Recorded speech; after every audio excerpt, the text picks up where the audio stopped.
ছাত্রীর সঙ্গে মঞ্চে নৃত্য করেন, আপনার কাছে ওই ছাত্র ওই ছাত্রী কোনো আদর্শ কোনো চরিত্র শিখতে পারে না, ঠিক কিনা বলেন? স্কুলে শিক্ষক শিক্ষিকাদের পৃষ্ঠপোষকতায় শিক্ষা সফরের নামে যে অস্থিরতার মহড়া শুরু হয়েছে, ডেস্কসেট নিয়ে 100টা আলো মেশিয়া ভাড়া করে কক্সবাজার ছুটছে, এক গাড়িতে ছাত্র আছে ছাত্রীও আছে। রাতের বেলা ডেস্কসেট যখন চালু হয়ে যায়, কোনটা ছাত্রর সিট কোনটা ছাত্রীর সিট ঠিক থাকে না, ব্যাপনার আযাব আল্লাহর পক্ষ থেকে নামিয়ে নিয়ে আসে, ঠিক কিনা বলেন? স্কুলের প্রশাসনকে অনুরোধ করব, এই শিক্ষা সফরের নামে নোংরামি বন্ধ করুন। আর শিক্ষক আর শিক্ষিকাদেরকে কোন স্কুলের অনুষ্ঠানের মঞ্চে নাচতে দিবেন না। মনে রাখবেন নওজোয়ান বন্ধুরা, money is lost, nothing lost, health is lost, something lost, character is lost, everything lost. চরিত্র যদি নষ্ট হয়ে যায়, একটা মানুষের আর কিচ্ছু বাকি থাকতে পারে না, ঠিক কিনা বলেন? ও আমার ভাইয়েরা, আলা কুল্লুকুম রাইন ওয়া কুল্লুকুম মাসউলুন আন রাইয়াতিহি।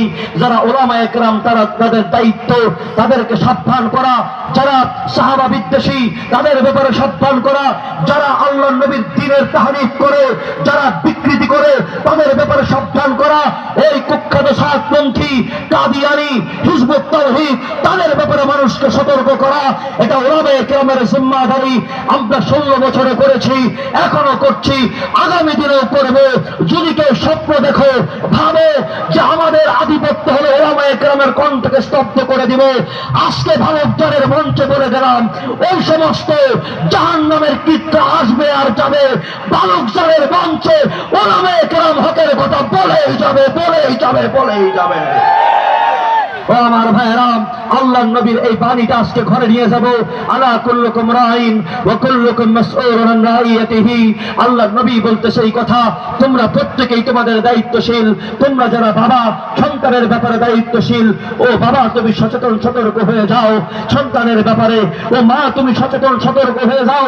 গত বছর বলেছিলাম, মা তুমি সকাল 6টায় সন্তানকে প্রাইভেটের জন্য ডেকে দিতে পারো, আর আধা ঘন্টা আগে ডাকলে তোমার সন্তানটা ফজরের নামাজ পড়তে পারে। ফজরের জন্য ডাকতে পারো না, প্রাইভেটের জন্য ডাকতে পারো। মা, সন্তান মানুষ হবে, সন্তান তোমার কলিজায় শান্তি নিয়ে আসবে না। ও বাবা, তুমি সন্তানের আশা আর আকাঙ্ক্ষা পূরণ করার জন্য মানুষের হক নষ্ট করে অবৈধ টাকায় আর সুদের টাকায় তোমার ব্যবসাকে বড় করতেছো। মনে রাখবে বাবা, ওই সন্তান তোমার চোখের পানির কারণ হবে। আলা কুল্লুকুম রাইন, তুমি সৎভাবে চলো, সন্তানদেরকে সৎভাবে চলার জন্য বলে যাও। এইটুকু কাজ প্রত্যেকের জায়গায় যদি দায়িত্ব পালন করে, ইনশাআল্লাহ কোনো বিশৃঙ্খলা থাকবে না।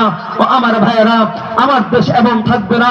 ইনশাআল্লাহ অচিরে একটা সুশৃঙ্খল পরিবেশে চলে আসবে।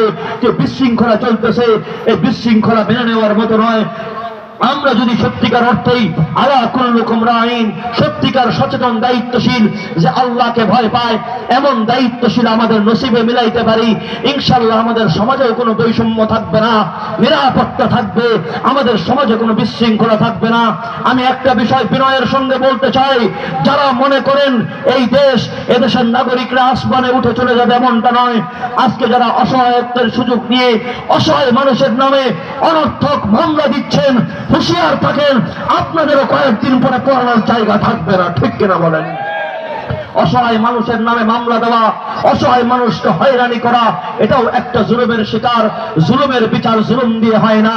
ও আমার বাবা, আমাদের উচিত আগামীর বাংলাদেশ সুন্দর করে গড়ার জন্য আমরা বিবেচনা করব সৎ এবং যোগ্য কারা আমাদেরকে সত্যিকার অর্থে নেতৃত্ব দিবে, তাদেরকে আমাদেরকে নির্বাচিত করতে হবে।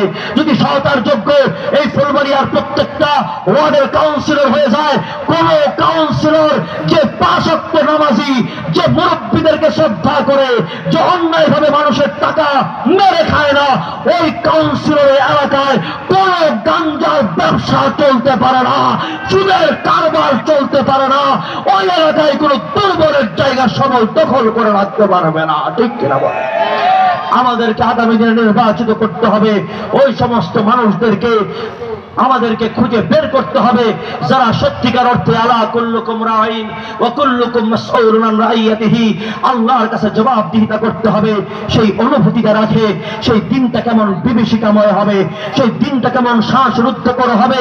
আমার সময় শেষ, 1 মিনিটে বলতেছি, ও বাবা একটু ভালো করে ভাবো, যাদের চোখগুলো বন্ধ হয়ে গেলে আজ রাতে ঘুম ভাঙলে সকাল, ঘুম না ভাঙলে পরকাল, যারা মানুষের হক আমরা নষ্ট করেছি, একটু ভাবে সেই দিনটা কেমন হবে।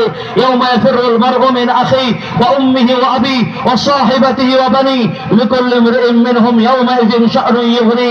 সেদিন ইয়া নাফসি, তারা আর কোনো কিছু থাকবে না।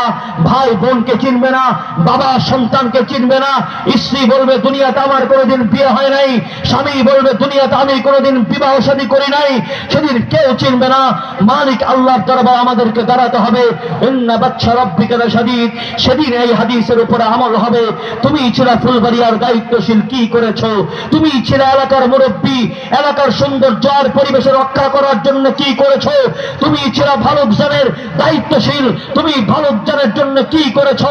তুমি জানতে অমুক এলাকায় মাদকের কারবার হয়, তুমি কেন বাধা দাও নাই? তুমি জানতে তোমার পাশের প্রতিবেশী সুদের ব্যবসা করে, তুমি কেন তাকে বয়কট করো নাই? তুমি জানতে অমুক চাঁদাবাজি করে,